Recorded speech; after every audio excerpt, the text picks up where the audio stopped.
భక్తులందరికీ మహాశివరాత్రి శుభాకాంక్షలు అండి. అసలు శివరాత్రి అంటే అర్థం ఏంటి? ఎందుకు ఉపవాసాలు జాగారాలు చేస్తూ ఉంటారు? అసలు దీనికి మనకి సంబంధం ఏంటి? ఆ విషయాలన్నీ కూడా ఈరోజు వీడియోలో తెలుసుకుందాం.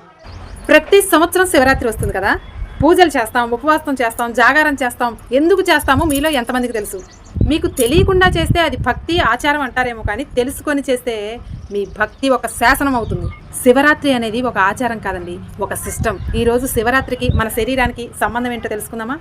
శివుడు అంటే రాజు కాదు, భోగం కాదు, అలంకారం కాదు.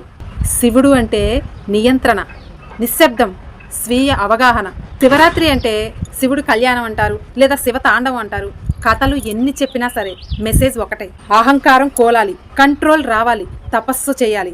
అదే శివరాత్రి యొక్క ముఖ్య ఉద్దేశం. శివరాత్రి రాగానే శివ శివ అంటూ చలిపోతుంది అంటారు చూసారా? ఈ చలికాలంలో మన బాడీలో మొత్తం కూడా మెటబాలిజం చాలా స్లో అయి ఉంటుంది. కానీ మనం తినే ఫుడ్ వల్ల ఈ చలికాలంలో మన ఫ్యాట్ ఎక్కువగా పెరిగి ఉంటుంది. మన బాడీలో అవసరం లేనివన్నీ కూడా పెరిగి ఉంటాయి కదా, వాటికి కరెక్ట్గా బ్రేక్ ఇచ్చే టైమే ఈ శివరాత్రి. మన బాడీ మళ్ళీ ఎండాకాలానికి ప్రిపేర్ అవుతుంది. శివరాత్రి రోజు మనం చేసేటటువంటి ఉపవాసం మన ఇన్సులిన్ లెవెల్స్ని కంట్రోల్ చేస్తుంది, మన డైజెస్టివ్ సిస్టమ్ని బాగా ఇంప్రూవ్ చేస్తుంది. ఉపవాసం టైంలో మనం చేసేటటువంటి పొరపాటు ఏంటంటే ఫ్రూట్ జ్యూసులు తాగుతూ ఉంటారు. జ్యూసుల కన్నా కూడా ఒక ఫ్రూట్ తినండి పర్లేదు, కానీ ఫ్రూట్ జ్యూసులు తాకండి, డీప్ ఫ్రై ఐటమ్స్ అసలు తినకండి. మరి శివరాత్రి రోజు నైట్ జాగారం ఎందుకు చేస్తారో తెలుసా? మన లైఫ్ స్టైల్లో లేటుగా నిద్రపోవటం, లేటుగా తినటం, వీటన్నిటి కూడా మన మెకానిజం బాగా నాశనం అయిపోయి ఉంటుందండి. ఇంకా ఆల్కహాల్, మందు ఇలాంటివి తాగేవాళ్ళు కూడా ఉపవాసం ఉండి నైట్ జాగారం చేయటం వల్ల మన శరీరం, మన బాడీని మనం కంట్రోల్ చేసుకోగలం అనే కాన్ఫిడెంట్ మనలో వస్తుంది. ఈ శివరాత్రి రోజు జాగారం అంటే ఏంటి?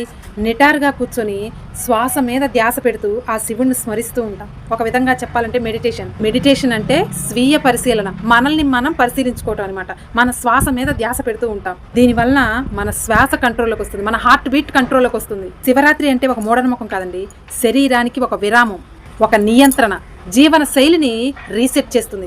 ఈ శివరాత్రి రోజున మీరు ఒక్క చెడు అలవాట్లను ఆపగలిగినా కానీ అది ఒక పెద్ద పూజ అవుతుంది, యజ్ఞం అవుతుంది. కాబట్టి ఈ యొక్క సంవత్సరానికి ఒక్కసారి వచ్చే శివరాత్రిని మూఢనమ్మకంగా కొట్టిపారేయకుండా మీ యొక్క ఆరోగ్యాన్ని కాపాడుకోవడానికి ఆ మహాశివుడు ఇస్తున్నటువంటి ఒక మంచి అవకాశంగా తీసుకొని ఆ యొక్క రోజున ఉపవాసం ఉండండి. సాధ్యమైనంత వరకు జాగారం చేయడానికి ప్రయత్నం చేయండి.